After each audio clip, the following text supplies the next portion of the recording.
Sebelum Roman muncul, ternyata prajurit Barco menghampiri Chris dan Kevin. Kedua prajurit itu mencemooh dan merosting mereka, terutama kepada Kevin yang terlihat bocah di mata mereka. Apalagi helmetnya yang tidak pas di kepala Kevin membuat mereka tertawa terpingkal-pingkal. Mereka terus mencemoohnya dan Kevin hanya diam. Tapi ketika si prajurit itu menyebut tuan kalian bodoh, barulah di situ Kevin murka. Dia angkat suara, menyuruhnya untuk menarik kembali ucapan buruk tentang tuannya itu. Mendengar hal itu, si prajurit Barco langsung menamparnya hingga jatuh ke tanah. Chris bereaksi hendak mencabut pedang dari sarungnya, tapi niatnya tertahan mengingat mereka adalah Satria Barco. Mengingat keluarga Dimitri sedang berkonflik dengan mereka, membuat Chris jadi bingung. Di sisi lain, dia tidak terima kawannya direndahkan begitu saja, dan di sisi lainnya dia takut kalau dirinya membuat kekacauan di sini. Hal itu akan menyebabkan masalah kepada tuan muda, bahkan seluruh keluarganya. Kevin yang terus saja membela tuannya meskipun sudah terkena tamparan, membuat si prajurit itu tambah murka dan hendak menyerangnya kembali. Tapi tiba-tiba Roman muncul entah dari mana dan langsung menahan tangannya. Roman langsung menampar si prajurit itu sebelum dia sempat bereaksi, dan hal itu membuatnya terkejut. Lantas si prajurit itu pun angkat suara, tapi Roman kembali menamparnya sebelum dia sempat menyelesaikan kalimatnya. 1 tamparan, 2 tamparan,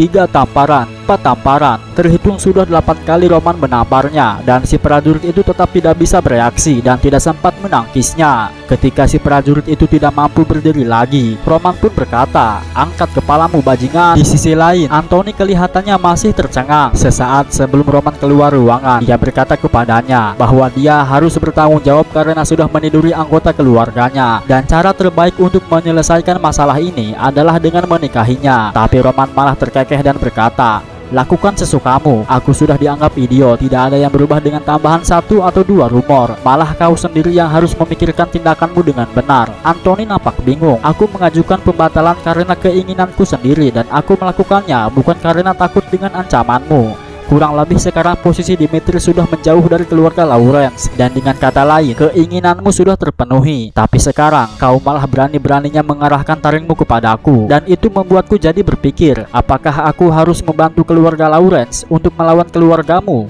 Roman berhasil bertahan dan menyerangnya kembali dengan mudah. Jauh-jauh hari sebelum dirinya datang ke sini, dia sudah menyelidiki semuanya tentang keluarga Barco. Koneksi mereka dengan pemerintahan pusat memang tidak bisa dipandang sebelah mata, tapi kekuatan mereka hanya sebatas itu. Kalau memikirkan kekayaan dan kekuatan, maka pemegang kekuasaan wilayah timur laut yang sesungguhnya adalah Dimitri, bukan keluarga Barco. Anthony yang tertegun dengan perkataan Roman pun akhirnya berkata, "Kita akhiri masalah ini di sini." Mengingat perbincangan tadi dengannya membuat Anthony sedikit terguncang. Dia berkata dalam benaknya bahwa Roman sudah berubah. Bukan hanya penampilannya saja yang berubah, tetapi tindakan, tatapan mata, dan cara bicaranya memberikan banyak tekanan dan membuatnya merinding ketakutan. Dia bukan lagi idiot yang kukenal, dia benar-benar orang yang berbeda. Sebenarnya apa yang sudah terjadi padanya?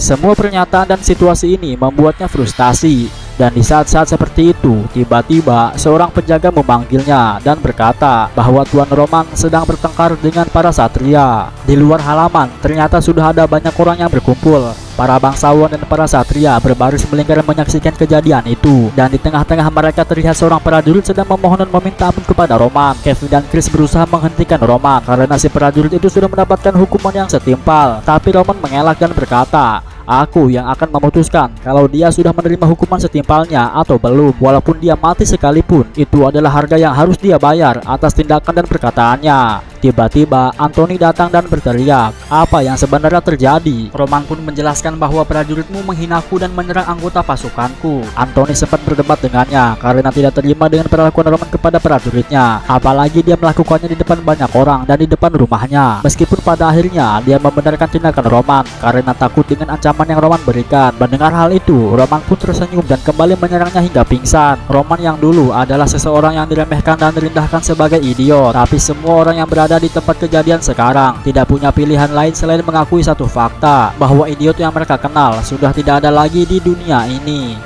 Sepulang dari sana, Chris dan Kevin meminta maaf kepada Roman karena gara-gara dirinya Roman sampai harus turun tangan dan menolong mereka berdua. Tapi Roman justru memuji tindakan mereka yang membela nama baik Dimitri meski harus menahan perlakuan kasar dan cemoohan mereka.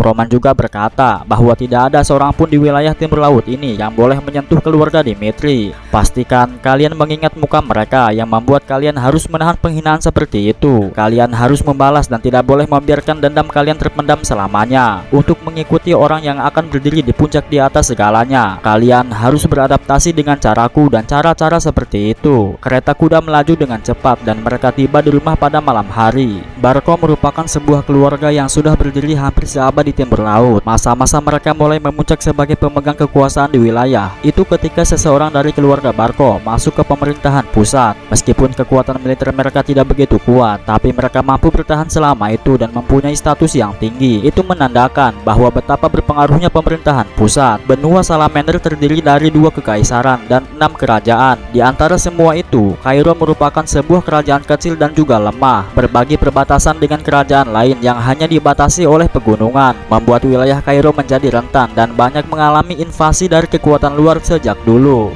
Karena musuh yang kuat berkeliaran di perbatasan, membuat Kairo tidak punya banyak pilihan selain bergabung dengan pemerintahan pusat demi bertahan hidup. Oleh sebab itulah, pemerintahan pusat pun menjadi sangat kuat karena mendapat banyak kekuatan. Mereka berkuasa dan memegang kekuasaan. Perintah mereka wajib dilaksanakan. Contohnya seperti wajib militer. Kalau keluarga bangsawan menolak wajib militer, maka mereka akan dianggap sebagai pemberontak dan ribuan pasukan akan langsung dikerahkan. Setelah menaklukkan pemberontak dan mengamankan wilayahnya sebagai properti kerajaan, penguasa wilayah terdekat yang turut membantu dalam penaklukan akan dihadiahi sebagian wilayah dan sisanya akan diserahkan kepada bangsawan baru yang tunduk kepada pemerintahan pusat. Sistem pengaruh seperti inilah yang memberikan Barco kekuatan tak kasat mata melalui koneksi mereka dengan pemerintahan pusat. Itu juga alasan mereka bisa meminjam uang dalam jumlah besar kepada Gold Bank. Uang yang mereka dapat itu dipakai untuk membayar kelompok tentara bayaran Berge. Tentara bayaran Berge merupakan sebuah kelompok yang beranggotakan 100 tentara. Di antara mereka ada 1 tentara kelas A sebagai pusat komandonya, dan pekerjaan utama kelompok ini adalah menerima bayaran dari keikutsertaannya dalam peperangan antar wilayah. Melihat Barco yang mewajibkan militer untuk orang-orangnya belakangan ini, maka bisa dipastikan kalau mereka akan menyerang Lawrence dalam setengah bulan ke depan. Dan jika perang sudah meletus, kemungkinan besar Lawrence tidak akan selamat. Sejenak, Roman termenung. Dia memikirkan kembali semua informasi yang dia dapatkan itu dari Guild Black Moon. Memang sebelumnya dia sudah bilang kepada Anthony bahwa dirinya dan keluarganya tidak akan ikut campur mengenai masalah Lawrence, tapi demi dirinya bisa bertahan hidup, dia tidak bisa membiarkan Barco yang sudah mengancamnya begitu saja. Dan di sisi lainnya, ini merupakan sebuah kesempatan besar untuk dirinya naik ke atas puncak ke ketinggian yang lebih tinggi lagi seperti dulu. Akhirnya Roman pun angkat badan, berniat menemui ayahnya untuk menagih hadiah yang sempat dijanjikan oleh ayahnya dulu. Sementara itu, di luar sana ada seorang prajurit yang baru saja pulang dari medan perang. Dia adalah Lucas, seorang tentara bayaran kelas B. Setelah dia mampir ke bengkel untuk memperbaiki zirah dan senjatanya, dia pun keluar untuk bersantai. Dan di luar sana, Lucas melihat banyak orang yang sedang mengerumuni papan pengumuman. Penasaran dengan hal itu, lantas ia pun pergi ke sana. Dan ternyata orang-orang itu sedang menatap lembar pengumuman perekrutan. Isi tulisan tersebut adalah merekrut prajurit pribadi. Persyaratan harus sehat dan berkeinginan menjadi kuat. Jumlah rekrutan hanya 30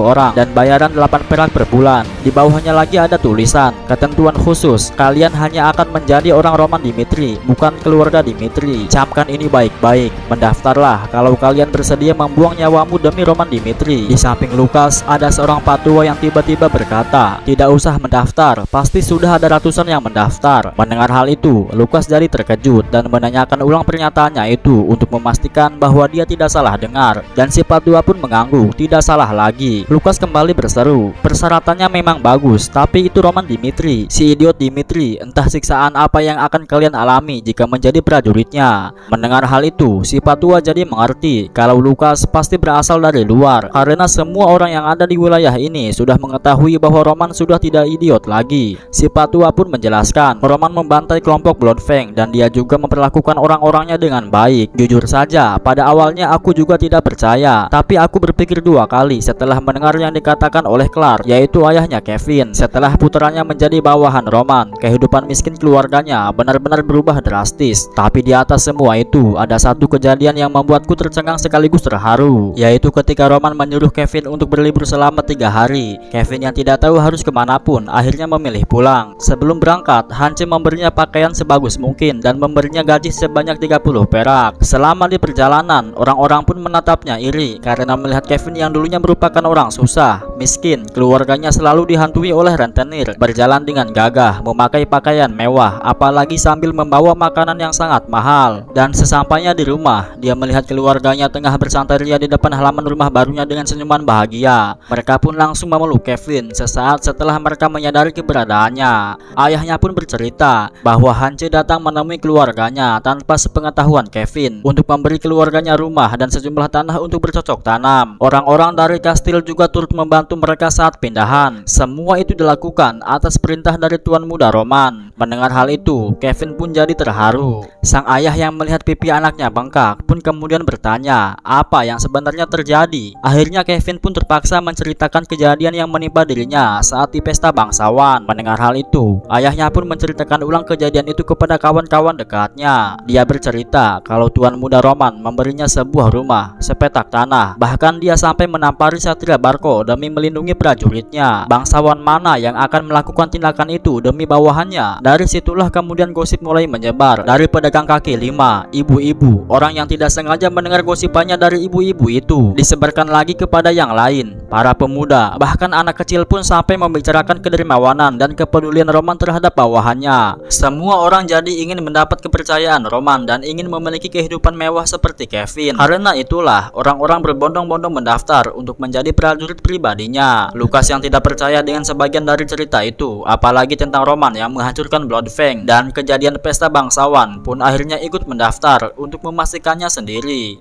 Sehari sebelum tes pendaftaran, orang-orang berkumpul di sebuah bar untuk menikmati malam sambil menunggu hari esok tiba. Di sana ada tentara bayaran kelas C, para pemuda yang punya pengalaman bertarung, seorang veteran dalam medan perang, orang yang baru lulus dari akademi bela diri, dan masih banyak lagi jenis-jenis orang yang tengah berkumpul di sini. Bahkan seorang amatiran pun ada di situ. Lucas memperhatikan mereka dalam diam dan jadi bertanya-tanya. Mereka sangat berpengalaman di medan perang, tapi kenapa mereka malah mengikuti tes pendaftaran ecek-ecek seperti ini? Seharusnya mereka memilih pekerjaan yang lebih baik dan lebih tinggi bayarannya dari pendaftaran ini. Saat dia hilang akal dan tidak tahu lagi jawaban yang logis dari euforia atau kegaduhan orang-orang mengenai tes pendaftaran besok, tiba-tiba ada seorang pemuda yang bertanya kepada sahabatnya, yaitu Henderson, mengenai kehadirannya di sini, yang padahal tempo dulu dia berkata ingin menjadi seorang prajurit di keluarga Lawrence. Mendengar hal itu, Lucas pun menoleh dan tidak jadi melangkah. Dia juga nampaknya penasaran dengan jawaban yang akan dilontarkan oleh Henderson. Lantas dia pun menjawab, awalnya aku memang punya niatan begitu karena mau bagaimanapun Lawrence adalah kampung halamanku. Tapi setelah melihat Roman Dimitri menghancurkan Bloodfang di Lawrence, aku jadi berubah pikiran. Orang-orang yang tidak berada di sana mungkin tidak mempercayai kejadian ini. Pada hari itu aku melihat dengan mata kepalaku sendiri Roman yang bersimbah darah tengah menyeret pemimpin Bloodfang dengan menjambak rambutnya. Bisakah kalian membayangkan itu?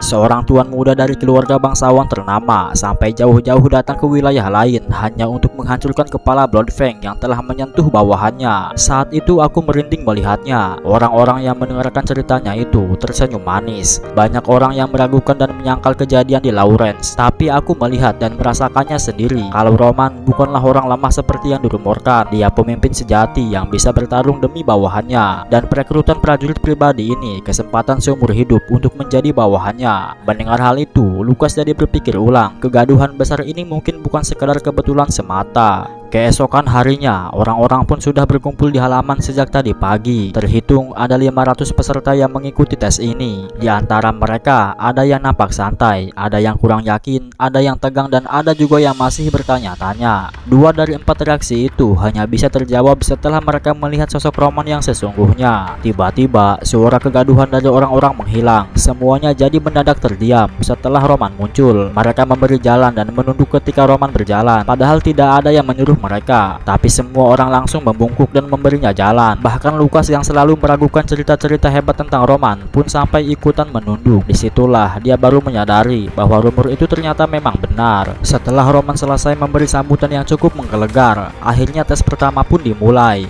Pada tes pertama ini, para peserta hanya disuruh berdiri di tempat yang telah ditentukan. Kemudian seorang pemanah handal akan menembakkan 3 anak panah ke arah peserta. Bisa saja anak panahnya menguras mereka atau bahkan tertancap di tubuh mereka. Cuma mereka yang tidak bergeser sedikit pun yang akan lolos di tes pertama. Akhirnya, tes pertama pun dimulai. Chris memanggil daftar nama-namanya sesuai urutan. Peserta pertama maju dan sang pemanah pun melesatkan anak panahnya. Tembakan pertama tepat sasaran, tapi tembakan kedua si pemanah meleset dan mengenai kaki si peserta sampai merengis kesakitan. Melihat hal itu, si peserta kedua pun ketakutan dan akhirnya menyerah. Ternyata Roman sengaja menyewa orang yang terkena anak panah tersebut, tentunya dengan imbalan yang cukup besar, demi mencari seorang prajurit yang bermental baja atau seseorang yang terlahir dengan hati monster. Dia tidak ingin merekrut seorang prajurit yang pengecut, yang lari tunggang langgang karena ketakutan di medan perang. Dia tidak bisa menemukan prajurit yang dia inginkan hanya dengan kemewahan ataupun ancaman. Karena itulah Roman ingin menunjukkan kepada mereka bahwa nyawa kalian sedang dipertaruhkan ketika memutuskan untuk menjadi bawahannya. Dan benar saja, banyak orang yang termakan ketakutan oleh cara seperti ini, dan pada akhirnya mereka memilih menyerah dan melarikan diri sebelum mencoba. Tes pun dilanjutkan dan berjalan lancar tanpa memperdulikan orang-orang tersebut. Dari 400 peserta, hanya 120 yang berhasil lolos pada tes pertama. Tapi karena Roman hanya akan merekrut 30 orang, akhirnya para peserta pun diuji lagi melalui tes kedua. Di tes kedua ini, para peserta hanya perlu membuktikan kelayakannya dengan berduel langsung melawan Roman. Tidak harus menang, bagi mereka yang bisa bertahan setidaknya 1 menit, maka bisa dipastikan mereka akan lolos dan mendapatkan ketentuan yang lebih bagus dari yang tertulis di dalam pengumuman. Tiba-tiba, seorang pria berbadan tinggi dan botak angkat suara mengajukan dirinya sebagai penantang pertama. Pria tersebut bernama Volkan. Dia salah satu orang yang meragukan cerita tentang Bloodfang dan salah satu orang yang percaya terhadap kemampuannya sendiri yang mustahil bisa dikalahkan oleh Roman di bawah 1 menit. Chris memberi aba-aba, jam pasir sudah diletakkan, dan Volkan pun langsung merangsek maju ke depan sambil mengayunkan pedangnya sekeras mungkin. Tapi Roman menghindari serangannya dengan secepat kilat, kemudian menendang kakinya hingga terjatuh, lalu menghunuskan pedangnya ke lehernya. Dengan begitu, dia dikalahkan hanya dalam waktu kurang dari 5 detik. Lucas pun jadi merinding melihatnya. Beberapa kali dia mengucek-ngucek matanya karena tidak percaya dengan apa yang dilihatnya. Tes ini benar-benar jauh lebih sulit dibanding tes pertama, ujarnya.